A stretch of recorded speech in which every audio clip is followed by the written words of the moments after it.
Good afternoon. I'm Mary Reese, Director of Special Projects at NJ, PSA, and FEA.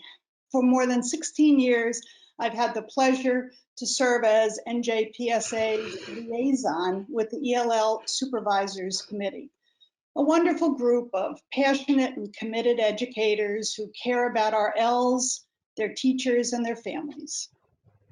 Since the recent inception of remote learning, our committee has met weekly to discuss the successes and the challenges associated with our new way of schooling. We agreed that there are key topics that would interest the field, so we decided to put together a webinar series. Thank you for joining us, and we hope to see you next Monday for part 2. We'll present the 3 components of today's webinar, and at the end, we hopefully will have time for some questions. So if you do have any, please type them into the question box. If we don't get to everyone's questions, we will put together a document and send it out to everyone who has participated in this webinar. So at this time, I'd like to introduce Pat Wright, the Executive Director of NJ PSA. Pat? Good afternoon, everybody, and thank you for joining us. I want to add my thanks to Mary for helping to coordinate all of this, and my thanks to the members of the ELL committee. They are such a great collaborative group, and thank them for putting this together and bringing this information to you all this afternoon. Most of all, I want to start by saying thank you to everybody in attendance, and thank you for the amazing work that you're doing for students and with students across New Jersey. It is nothing less than amazing. And I want to congratulate all of you. And I hope that in some way, the webinars that we are bringing to you from NJPSA help you in some small way to make your job a bit easier through this crazy time. Please enjoy the webinar, and best to everyone. Thanks very much, Pat. We're starting off with Joanne Negrin. Dr. Negrin is the supervisor in Vineland, and she also is the chair of the NJ PSA ELL Supervisors Committee, and she's also our Visionary Award winner this year. So we're really happy that Dr. Negrin is with us, and she has with her too a faculty member. Joanne? Thank you so much, Mary. And yes, I'd like to introduce Carolina Mills, who is an ESL teacher, K through 5 at Durand Elementary School in Vineland, New Jersey. We do not have ESL instructional coaches, but if we did, I don't think anybody fits that description more than Carolina does. She is always there with resources and help for anybody who needs it. And she's continuing that tradition today. So I wanted to just welcome her and thank her for participating in this webinar. Thank you, Joanne. Hello, everybody. So we're ready. So 3 things that we want to do today. First of all, we want to make sure that people are familiar with supports for ELLs that are found in commonly used instructional tools. So these are some things that you may already know about, and you may not know all of the functionality that they have. Second thing that we want to do is we want to make sure that you know how to use different tools that are specifically to develop and scaffold instruction for ELLs. And also, because we can't do everything online, even though we're teaching online, not everything that students are learning is online. So we want to make sure that you have some offline options for being able to meet your objectives.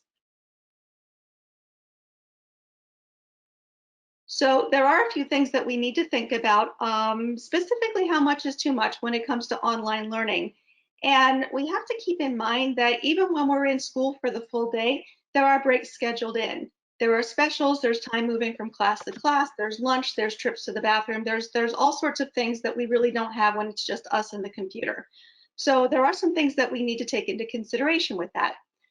Things like student age and how much are we giving our younger students versus how much are we giving our older students. And for this, we really need to coordinate with our peers. The background of those students, do they have access to technology? Do they have are they English learners? Do they have any other different abilities that we need to be aware of when we're planning instruction? what kind of access to technology do our students have? If there's one device in the home, how many people are sharing that device? How many people are sharing bandwidth? And do they even have access to technology on a regular basis? And also a very important issue of student safety and security. We know about issues with online platforms like Zoom. There are other issues that have to do with the security of our English language learners. One of them is face-to-face communication and making sure that they don't have to put their faces out there, that they don't have to give a location. There are a lot of apps that collect information that we've heard that different agencies are using to locate people. So we need to be cognizant of those things as well. Next slide. Okay, so we should be looking at the value of integrated curriculum, kind of sharing together with other teachers. What I find useful also, keeping myself in a loop, just reaching out to my colleagues, trying to ask what they are doing at that time, because our curriculum is aligned with ELA curriculum. It makes it a lot easier. Also, what I find really useful is choosing learning platforms that link to Google Classroom, so that way you can actually see their progress. For example, if you see on that presentation, this is from vocabulary. I can see if students completed the assignments, whereas if I just give them a link to YouTube, I don't know if they really watched it. So using those meaningful learning platforms that link into Google Classroom, and we can see the progress. Also teachable moments. So not just slides, not just sending them a whole lot of worksheets to complete or documents, but also including personal videos. I have included in this link making banana smoothies, because this is actually part of our theme about food. So they can see how my kitchen looks, what I was using, and include that vocabulary that way. So just using the variety that there's out there, and mostly keeping touch with homeroom teachers. Next slide, please. So some common tools that are used that have ELL supports built in. A lot of districts use Newsela, which gives you articles in English and Spanish, and they're adjustable by Lexile level. So this is fantastic for differentiation, because you might have students that read better in one language or in another, or they're higher or lower. And this way you can really get them all reading the same material, but be able to differentiate your instruction that way. The downside of that is it only works with articles that are in Newsela to begin with. So if you wanted to bring in some sort of other authentic text, you wouldn't necessarily be able to do that with that program. That's where Rewordify comes in, and it will allow you to copy and paste any text, whether it's something you created, something you found online, and then you can change the Lexile level. And it also offers you free access to other documents in classic literature that are in the public domain that can also be adjusted. And another nice little aspect of Rewordify is that you can choose what words you do not want it to simplify. So if you're working on specific academic vocabulary, you can select that, and then it will not make that easier for the students. So it's a great resource to have. The downside with that one is it is only in English. So those are some examples. Think Circa as well. And there's also the other way that you can adjust and you can scaffold for students is by giving them content in their first language, in their L1. So most people know Khan Academy, but what a lot of people don't know is that they have content in over 40 languages, and all of it is accessible on a smartphone. So you can give your students background knowledge, you can give them access to lectures in their home language, and then continue to build that knowledge in their target language or English. So those are a couple of things that are very useful that you may already be using, but they have this great functionality. I also wanted to mention Quill from my own perspective as an ESL teacher, because I received a student just before the shutdown, and I really didn't have any knowledge. She came from a different state, so I wanted to know or have some sort of diagnostics, and the Quill website actually provided that with the demand of college readiness for writing and grammar. They have very nice tools that are linked to WIDA standards, and I was able to kind of see where she's at, give her a little diagnostic test. What this website does also, it provides personalized learning, and it can totally tailor the instruction to get the students where they need to be. And then also WordSift maybe for independent writers in middle school and high school level. Highly recommending that one because students can copy paste their text and see, for example, how many words they are using, or if they are not overusing certain vocabulary. And then obviously the Read and Write extension in Google Chrome Suite, that is worth checking out because it helps students to read text. So if you have a non-reader student, they can just play whatever you put into Google Slides or Google Docs, and it will be played for them. I have included also Slide Translate tutorial. This is something new our district has received, and that can be seen on YouTube. So one of the things that we wanted to do was provide and this is a really quick sort of mini lesson in a way, we wanted to provide a quick example of what you can do kind of building on a lot of these technologies and create a really interactive lesson that covers a lot of ground. So in this particular assignment, what we're doing, and this could be something that you're doing in an ESL class, this could be something from a social studies class, it could have a science dimension to it, or you could be doing this as an integrative lesson. But in this assignment, what I've asked my imaginary students, because I don't have students to do, is to write a dialogue, to imagine and write a dialogue for a conversation between two historical figures that led to an important scientific discovery and reveal the impact of that discovery on the course of history. So what I chose was Ben Franklin inventing the lightning rod. So I created the storyboard for it. Then we practiced oral language by recording that storyboard, creating the dialogue, recording it on Screencastify, and it ends up being a nice little product. Next screen. So this is what I was able to do. And I'll tell you, for me, even it was engaging. One of the pieces of feedback that I've gotten a lot from teachers during this online learning period is just questions about what am I going to do if the students go out and find the information online and copy and paste it into an assignment? How do I handle academic integrity in this online environment? And so what I usually will say is that it becomes a reflection on the assignment itself. Because if I'm providing an opportunity for higher level questioning, higher level thinking, and really some synthesis of information, it's going to be very difficult to go out and get that information online and copy and paste. So this is an assignment where people have to not only know what the historical context is, but then they have to create with that. And what I had done was I then recorded that dialogue, which I'm glad you can't hear because it's awful. Everybody hates the sound of their own voice, right? And it's a really good opportunity to build in a lot of different skills from a lot of different areas. Next slide. Next slide, please. But you don't need to have access to storyboard that. You don't have to have access to that much technology to be able to do that assignment. So one of the things that you could do with that is you could draw your scenario on paper and then have the students record themselves speaking into a phone with the voice memo function, and then just turn in a photo of the storyboard and the sound file. So that's another way that you could do that same activity. Another thing that you can do is you can do an extension activity on electricity at home, and there's a link there to some different extension activities that could work with that, and then have them write up a lab report of what happened. And you can scaffold that lab report by English language development level so that your basic beginners maybe just have to do some closed sentences about what happened. Your higher level students may end up writing out the lab report. This is a great opportunity to practice just temporal structures, first, second, then. You can have them take pictures at different stages of the experiment. And so those are some examples of how you can do more of a low-tech version of that same assignment without losing any of the rigor or the richness of it.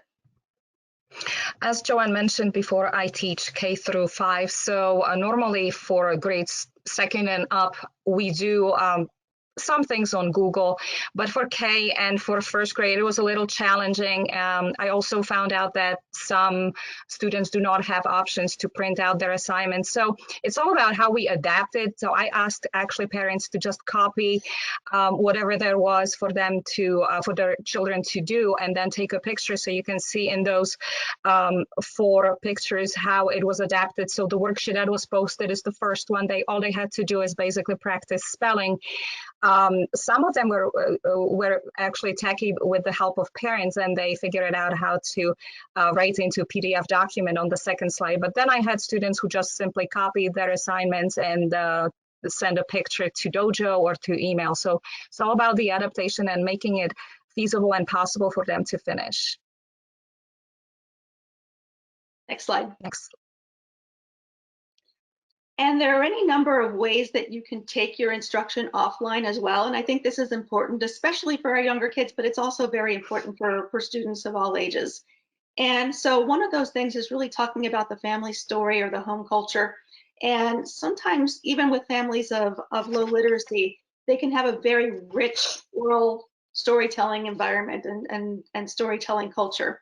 And so right now that everybody is more or less at home is a great opportunity for families to tell those stories and for families to, and for kids to learn their history and their culture in that way. And that's something that your assignments can be a catalyst for. And so they would do that perhaps in their first language, in the home language, and then you can take that and capitalize on that to have them build on that in English.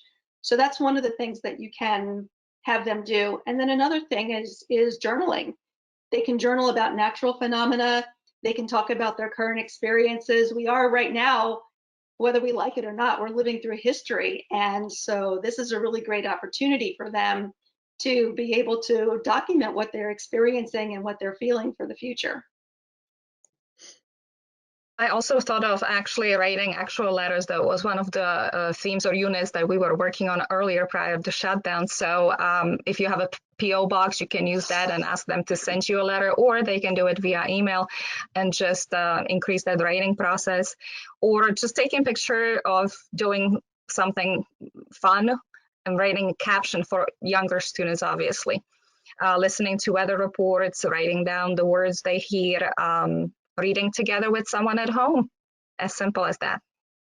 And finally, one of the things that I know I did when I lived for a while in Russia, and one of the things that I used to do a lot was read the packages of groceries that came home. And I learned a lot of vocabulary just letter awareness and word awareness just by being able to read those grocery packages. So there are a lot of opportunities for basic beginning literacy just by using everyday objects in the home.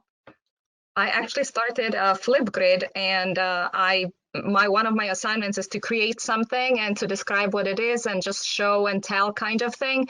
And I find it like a good challenge for students, especially the younger ones. They think it's a lot of fun. Next slide, please. So we have some other resources for online. One of them would be this, the StoryCorps DIY project. This is great for older students. Most people are familiar with StoryCorps, which is where they've gone out and collected oral histories from people all over. And we can actually take part in that. They have what they call the DIY project, and they have guides for how to get started on a storytelling project. We've been working not through this, but through another thing on a storytelling project with our high school students this year that has been incredibly powerful and given our students a real sense of agency. And so this would be a really great way to explore storytelling with your students. I have included 2 websites also because I do have students who are non-readers, and this ESL Bits Listen and Read provides stories or short novellas for just listening. There's a speed that can be adapted, the listening and reading speed for them. And this could be a good topic for discussion for Google Meet for those students with special education needs. Also, Screencastify, wonderful tool with my students. If you click on the link later on, you'll be able to see I sort of pre-record directions, run it with them, show them what to do. Simple things such as drag and drop or turn in button. They really don't know, the younger students didn't know where these things were. So if I just run that together with them and then give them the opportunity to finish their own slides or worksheets, that I find that really helpful. And finally, there's this this whole thing that that Coloring Colorado has put together on distance learning strategies for ELLs. And please share that with everybody that you work with.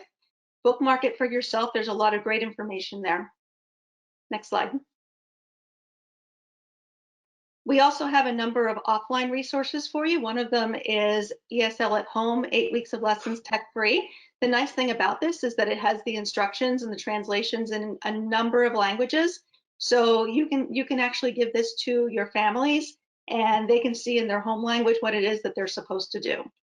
Color Art Collections is a collaboration of a number of museums and other cultural institutions from all over the world with colorable works of art as well as other resources. There's some anatomy diagrams there that can be colored for students who are in high school who are in anatomy classes, for example.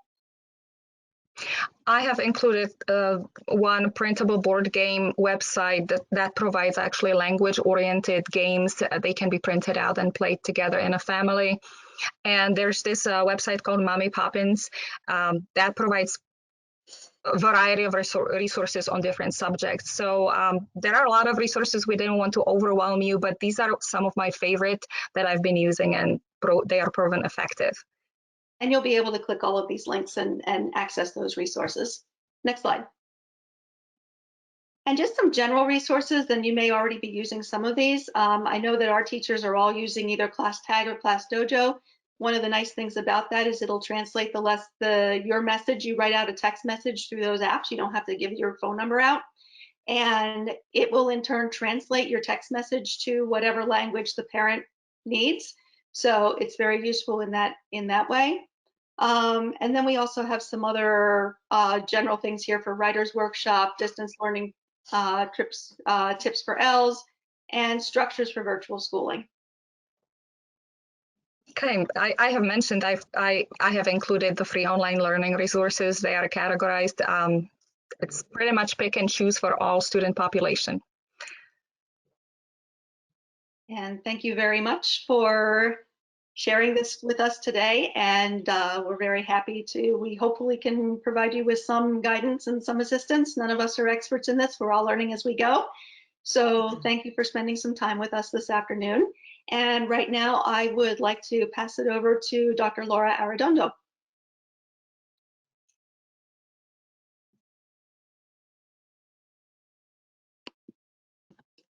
Good afternoon, everybody. Thank you for joining us. I'd like to introduce to you my colleague, Dr. Lucy Licata, who is a teacher coach at Red Bank Borough District. I am the World Language and ELL Supervisor at Hunterdon Central. And I would also like to introduce Deb Frank and Tracy Axman, two ESL teachers from Hunterdon Central High School, and Deb and Tracy are co-teachers in science classrooms as well as having ESL sections. Next slide. Okay, so today we wanted to focus on how ESL teachers and general education classroom or content teachers can collaborate to support their ELLs in remote learning or online learning. So some of the things we're going to talk about, beginning with meeting basic needs of students, but mostly we're going to get into providing educational resources and making content during this time. Next slide.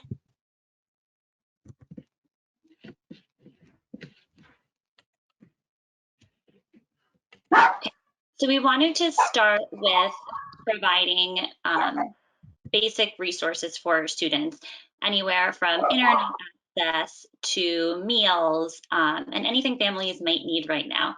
But one tangible way that ESL teachers and classroom teachers can work together is to connect with students who are out of touch or students that you may not have heard from since we have gone remote.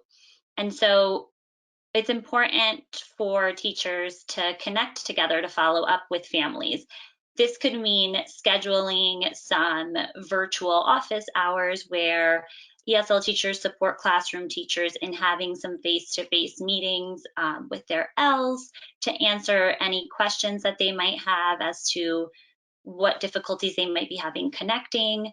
And it could also include following up with families. That's an important role where the ESL teacher and the classroom teacher can really share that responsibility and that shared message. It could also be a great time to provide some feedback for your ELLs and check in with them. So in the high school setting, we have, I'm sure many of you experience this, that English language learners are considered our students that don't belong to the rest of the school population.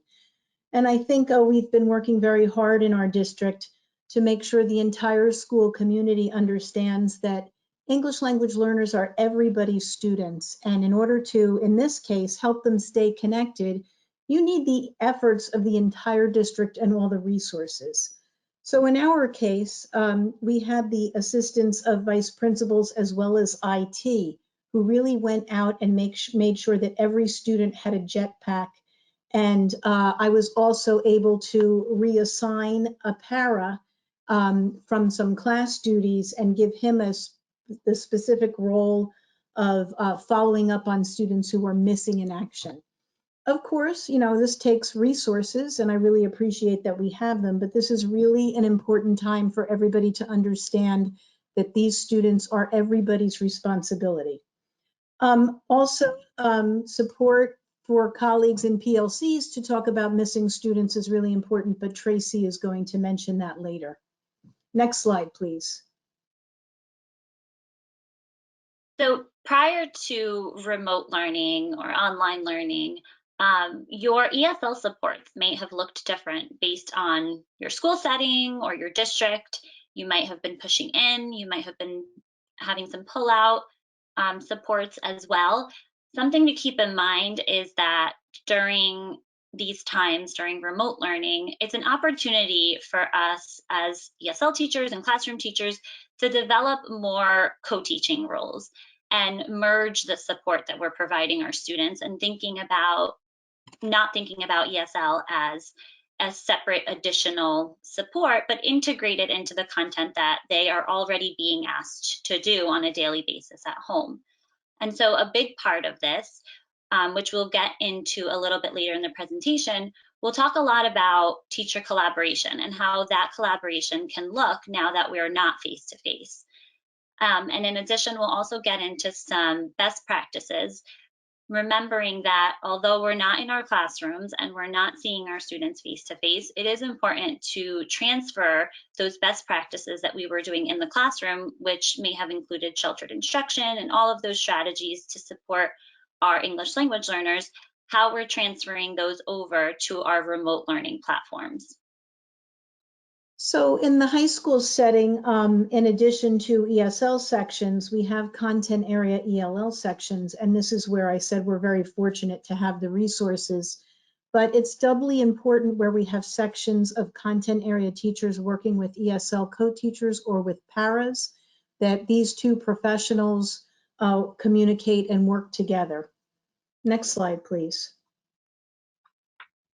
So here, I know you're all familiar with content objectives and language objectives, and these are extremely important for collaboration between ESL and content areas under normal circumstances. When you're in the science classroom, we want to get our science teachers to really streamline the objective. What's the most essential part of the content area?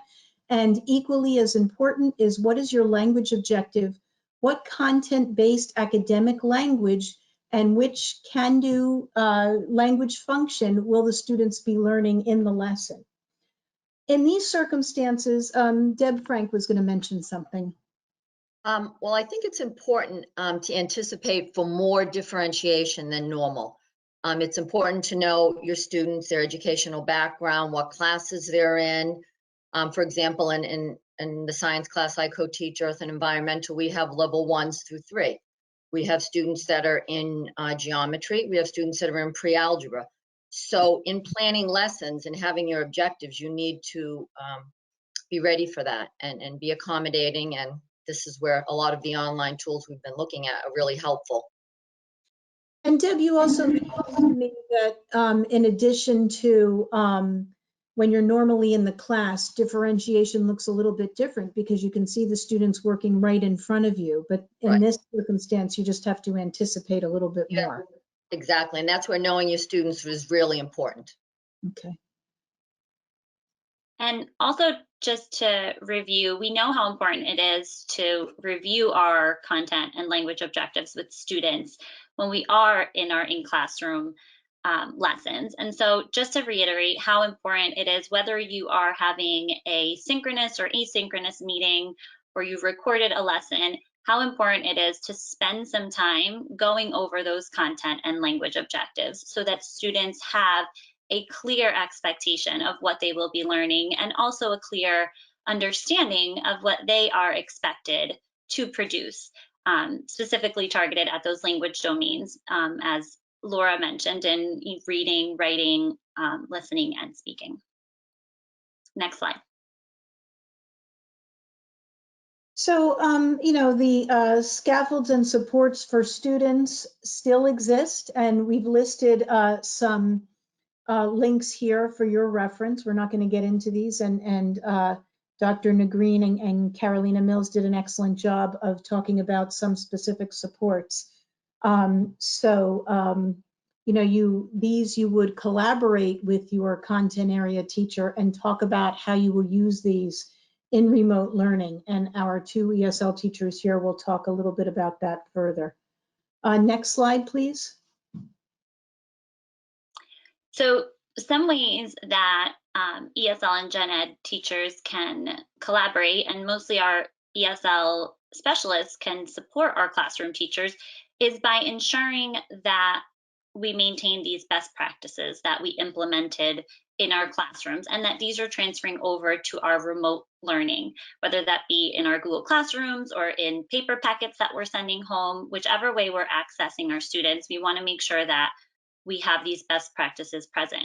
An important thing to reflect on is how are we making content comprehensible for students, more so now than ever, because we don't have them directly in front of us. So we just listed here some examples and reminders of ways to make content accessible to our students during these times. So including visual supports, whether you're preparing an online lesson, an online slideshow, making sure you have those visual supports present so that students have access to them. Super important, clear directions and expectations. As we just mentioned, through our content and language objectives, that's really where you can deliver those clear expectations, but also making sure that your directions are super clear and concise. Because I feel as when we transfer things over to online, you tend to type things up and lose sight that a student has to read all of that and take it in. So making sure directions are super clear and as concise as possible. Flexibility during class meetings and office hours is really important. And I know in the previous presentation, they mentioned meeting the needs of our students because some of them might not have online access. And so it's important that we have some flexibility on when we're requiring students to be online and having different hours available to them when they can speak to either the ESL teacher or the classroom teacher. A great way to get around some of that is by recording some of your lessons so that students can access them at different points. Because if you're setting up Google Classroom meetings maybe at 9 a.m. and you have a household where students are sharing, maybe 5 siblings are sharing one device, it might be challenging for everybody to meet at that same time. Online tutorials are also great, and I know that the previous presentation they mentioned using Screencastify to provide students with some online tutorials of how to access some of these online platforms. Flexible due dates as well, and then just using the online tools that students were already familiar with and not overwhelming them with new tools that are going to get in the way of them accessing that. Next slide. Okay. We had talked earlier about a lot of these online supports that we have in place and we've been using in the classroom as well now while we're teaching at home. I co-teach biology, and my content teacher, the way that we collaborate and make this work at home is she provides material by using Screencastify to teach a lesson along with guided notes that the student can follow along with and fill in information as they're watching the video. In addition to that, then we will use Zoom classes, and that's where I will use these online supports to support the content. News ELA, Kahoot, Quizlet, all of these programs that the students have already been using, and now we can bring them online and use those to support the content during Zoom classes.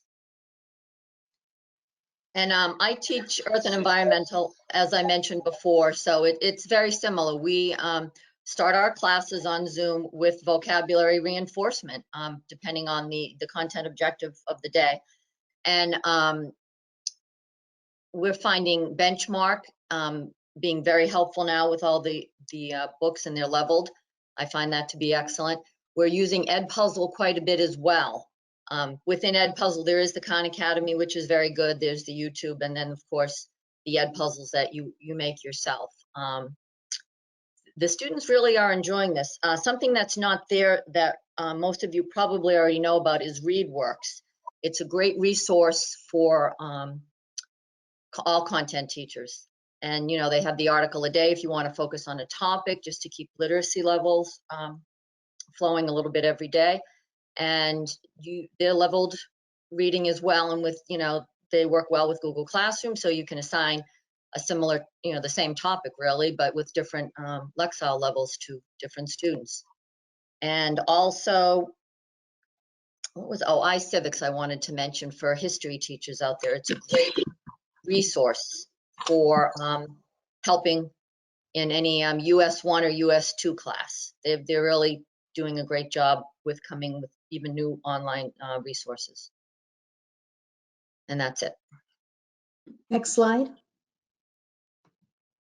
So something that is very important to maintain now more than ever, possibly, is time to collaborate among ESL teachers, content area teachers, and classroom teachers. So something that I have done with and maintained with my district are virtual PLC meetings. So times where we can meet online to discuss similar things that we would have the time to discuss in person if we were in school. So this could look different depending on your need. You can have time for just ESL teachers to meet together within your district. If you are in a school that has an ESL teacher per grade level or just multiple ESL teachers throughout the district, you could have ESL teachers and gen ed teachers meet together within their grade levels or within their teams. You can also have your ESL bilingual teachers and other department members meet. And some of the things that can occur during these virtual PLC meetings are sharing resources, right? And how we're using these resources. Because right now, I think we're all getting a little overwhelmed with all of the resources that are being offered either free or just available during these times. And so it's important to have some time together to discuss what resources do we really want to use with our students, and what professional resources can we be looking at right now to better meet the needs of our students during these times. Another great thing to discuss during these virtual PLC meetings are student needs, right? Like trends or noticings you're having as students are participating or are not participating in the remote learning, and coming up with ways to reach those students that you're having a difficult time reaching.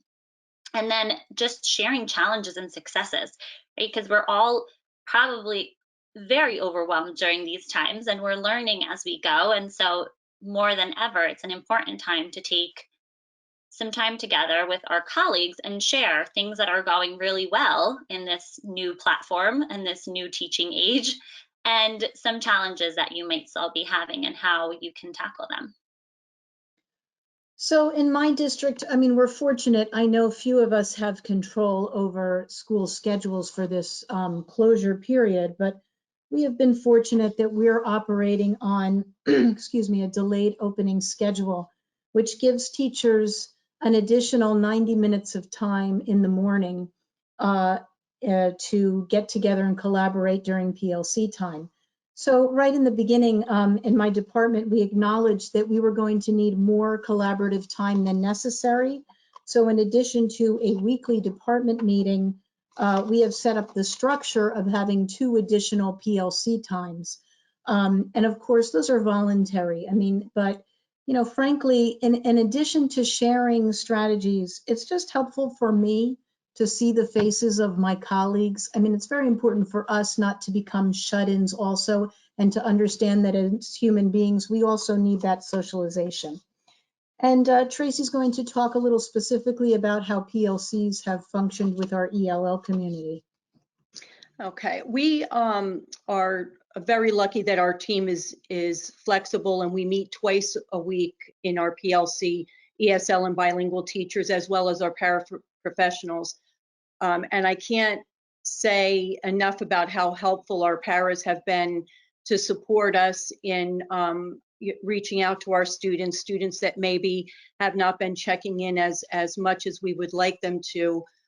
They have been reaching out to the families as well as to the students, and we share this information on Mondays and Wednesdays so that we can all share who is struggling and in what classes. And because the paras participate in content classes, we really get a well-rounded view of what's happening in their academic lives. This has really become a very helpful time for us to talk about what the students need, as well as sharing, like Lucy said, challenges and successes. And it's good to keep connected in those ways.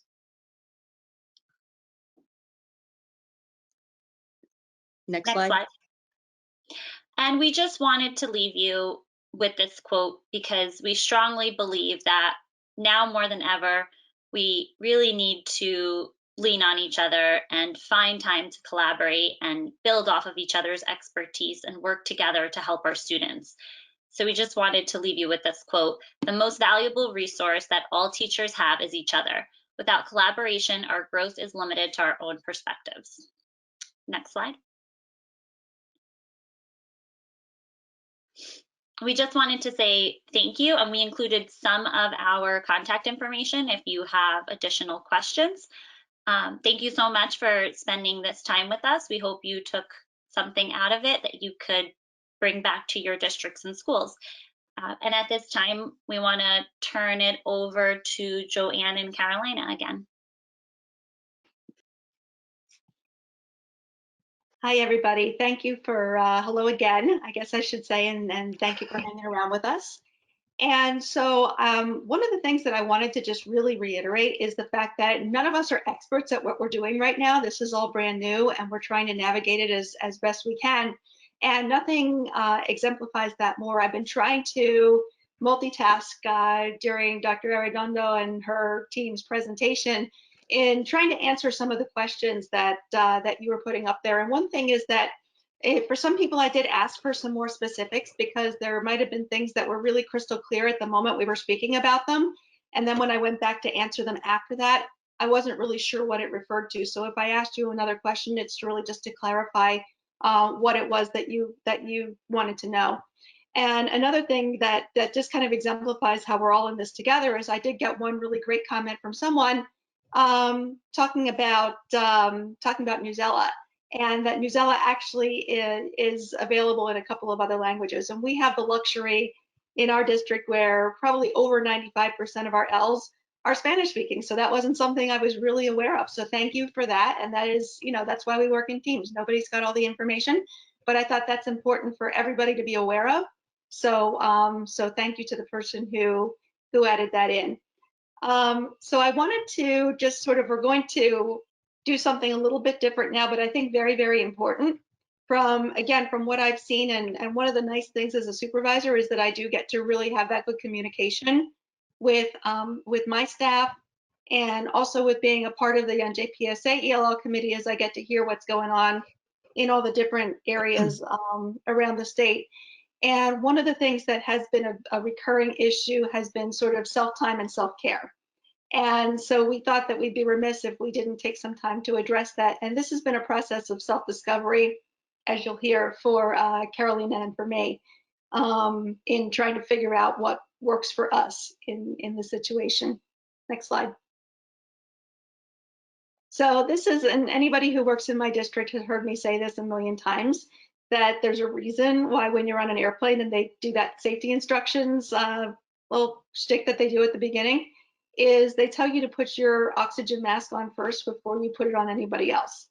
And we have to keep that in mind because we have this idea of the selfless, tireless worker as an ideal. And let me tell you, it is not.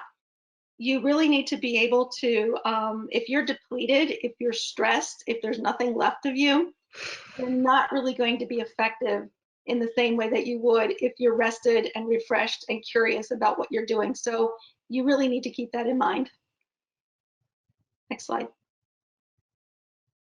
So we've kind of come up with a couple of rules, and the first one I think is very, very important for us, and that is that online education does not mean that you're online 24/7. That's a really hard thing for us to take control over. We need to establish procedures and boundaries for our students and our parents, and we need to stick with them the same way we would if we were in a classroom. If you were in a classroom and you set up rules and procedures, for example, that students are not to talk when the teacher is giving a mini lesson, and you don't enforce that, you've got no rules.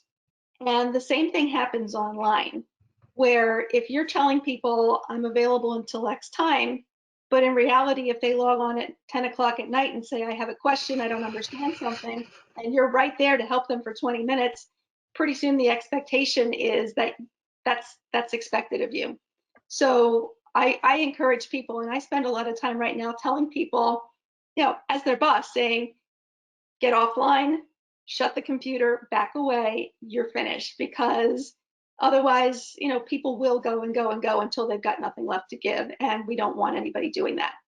So I have, for example, one teacher who is, she's an avid gardener, and she said that she has an auto reply on her email that will go out after 5:30 every day, saying that any questions that are sent to me after 5:30 will be responded to after 8:30 the following day. So at 5:30, she can shut down, go work in her garden. That's terrific. That makes her happy. And also just really making sure that you're giving quantity over quantity, quality over quantity. I have to mention in my own discovery of online education and teaching, I actually did not realize this until I spoke with Dr. Negrin, because I was the one teaching in pajamas 24/7, going to bed at 2 o'clock a.m., 3 o'clock a.m., just getting things ready. What I also did not realize is the amount of worksheets I was giving to students. It was actually overloading them. So just realizing that they have to be doing work for special area teachers, for their homeroom teachers, special education teachers, and there are lots of other educators involved in their life. So just reducing to, just like Joanne mentioned, quality versus quantity. Finding that time to smell the roses for sure, because it will be overwhelming and it will take over your life very quickly. So that's what one has to realize before actually venturing out into this kind of platform of teaching. Next slide. So what we did was we kind of thought about it and we put our own routines up there, just, and everybody's a little bit different. I think as a supervisor, for me, for example, it was a little bit easier to make this transition just because so much of my work was already online and could be done anywhere, that it was a little bit of a secondary consideration. I wasn't getting out into the buildings the same way that I was before, didn't have that face-to-face interaction with teachers, but my rhythm didn't fundamentally change with the shift to online instruction. So I think that my schedule really looks a little bit more, of a supervisor schedule. Carolina's is a little bit more of a teaching schedule, but they have a lot of similarities. One thing is that I don't overload myself with seat time. You'll notice that I have a couple of really good breaks in the middle of my day, brain breaks for me, because I need them just as much as students need them, just as much as teachers need them. And I also try to shut it down at a decent hour. Now, if the roof is on fire and you've got to deal with something, you're going to deal with it. But as a rule, you shouldn't be doing that all the time. If you are, you need to reevaluate what you're doing and how can you do that differently. And just making sure you get enough sleep every night, which is also very important. I have noticed that large majority of my kindergarten students are working with their parents, and some of those parents are essential workers, or they are able to help them in the evening. It is important to kind of acknowledge that, but at the same time, it cannot be taking over your life. So what I started doing, just sending a quick message, I will get back to you tomorrow, and just looking at those things in the morning. I understand their point, because obviously the younger students are not able to follow directions. They need that guidance. But I find that very healthy to really shut off and relax a little bit. You need to do that. You're not being remiss by doing that. You're actually helping your students by helping yourself. And I've had some teachers, especially high school teachers, who may have shifted their entire instructional day later because they realized that their students just simply weren't around at 10 o'clock in the morning. But if they did something at 1 o'clock in the afternoon, they would get a much better response. So what they did was they just shifted for later in the day. So you have to figure out what works for you and what works for your students, and try to make peace with that, but do not work 24/7. Next slide. So this is the mayor of New York who talked about the governor of New York, I'm sorry, who was talking about everybody needs to try to maintain as steady of a routine as possible. So here's a guy on the subway. And so it's talking about setting schedules and learning how you work best and when you work best is also an important life skill that we're teaching our students that they may not even get to see in their own families. A lot of our families are a little bit lower on the socioeconomic ladder, and they may not have as much control over when they work and how they work as those of us who are a little bit more on the professional side of things have a little bit more ability to self-determine those things. So helping our students understand, am I a day person? Am I an evening person? When do I work best? And I'm going to plan a schedule that's going to allow me to be productive. And I'm going to do the same things more or less every day is really as important as almost anything else that we're teaching. Next slide. I think we went ahead one. Let's go back one. There we are. So some of the things we wanted to start thinking about is kind of life hacks for our classroom, for our teaching, for ourselves. And so one of those things is just creating a comfort zone for you and for your students. So what aspects of my daily classroom routine that I had can be transferred online? So if you had a morning meeting every day, if you had a song of the day, if you talked about the weather and the date every single day when you started, bring that into your classroom.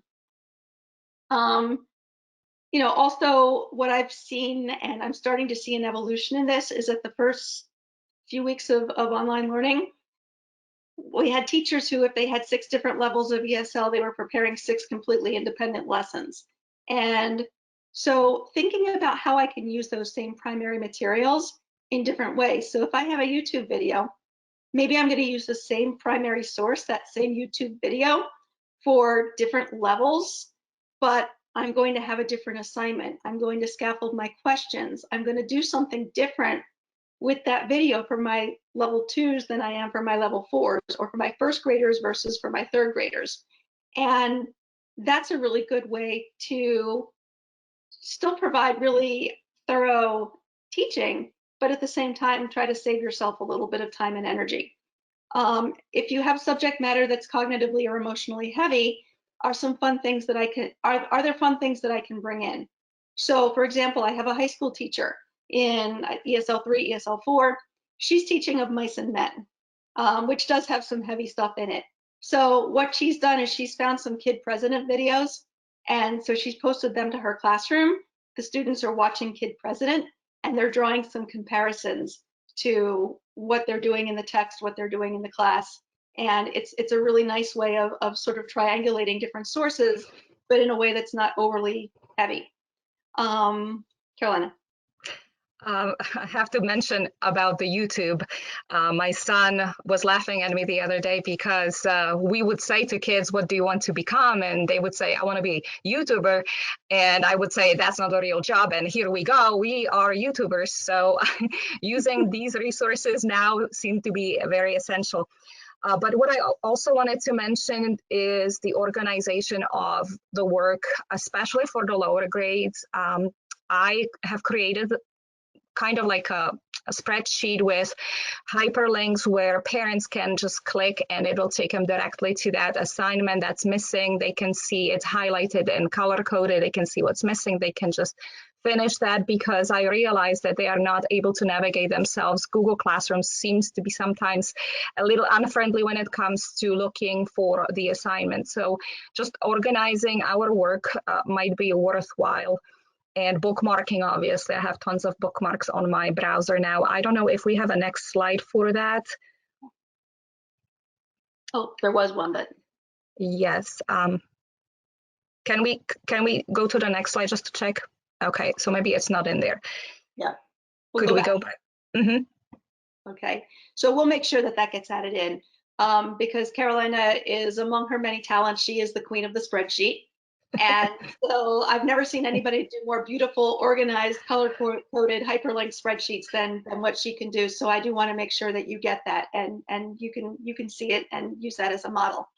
And then the last thing really is respecting that mind-body connection.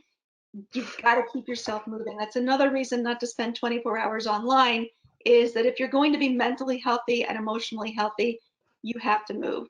So there are some mindfulness apps like Calm and Headspace that are completely free for educators. They were before this, they still are. And the nice thing is that you can take some of the things from that and use that with your students, and really help them to sort of focus and be mindful. There are a number of just exercise classes out there online. Please make use of them. If you're into gardening, you can kind of have a twofer, because you get your physical exercise, and then at the end of the day, you get a nice place to relax. At the beginning of all this, I had 8 yards of mulch dumped in my driveway. And so now what I do is, after a hard day online and I'm frustrated and I'm just done, I'll go out there and move mulch. And I'll tell you, it's probably the best thing. I think I'm going to do the entire neighborhood if we're out till for the rest of the year.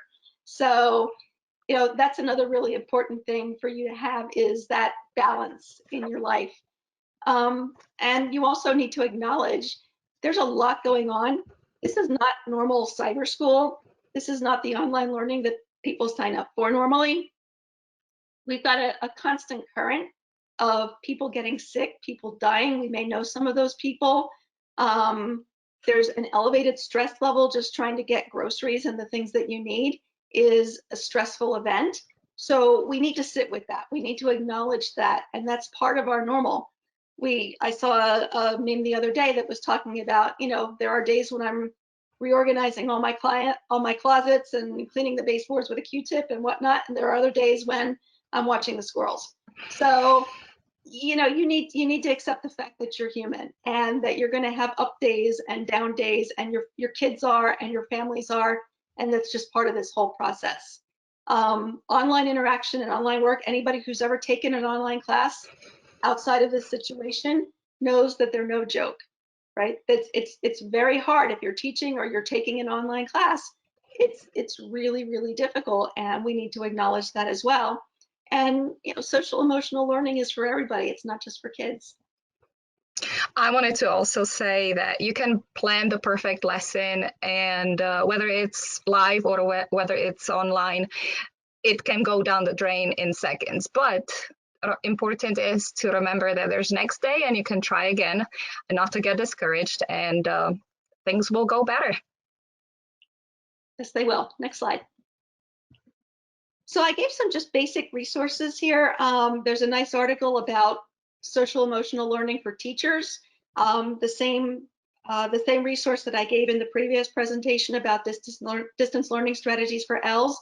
And there's also a sample family schedule from Connections Academy. This is a cyber charter school.